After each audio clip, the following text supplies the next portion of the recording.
ताज्या बातम्यांसाठी ABP माझाला subscribe करा आणि बेल आयकॉन प्रेस करा।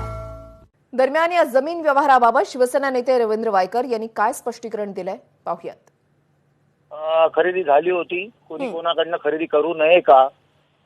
जी खरेदी झालेली आहे ती लिगली झाली आहे, व्यवहारी झालेली आहे। त्याच्या पद्धतीने ते इलेक्शन मध्ये देखील आम्ही दाखवलेली आहे, इन्कम टॅक्सला दाखवलेली आहे।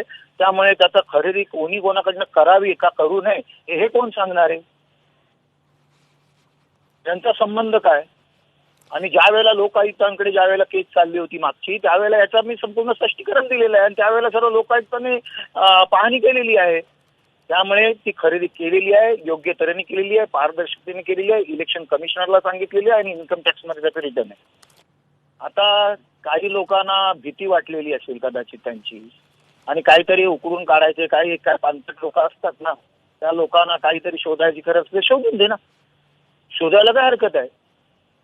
आणि कोणी कोणाच्या, आणि म्हणून मला एक कळत नाही, अन्वय नाईकनी कोणाला जागा विकलेली असेल, त्यांचा माझा संबंध असेल, होता किंवा नव्हता, याच्यापेक्षा त्यांनी आत्महत्या कोणामुळे केलेली आहे, ती आत्महत्या काय, त्याचा शोध लावू नये का?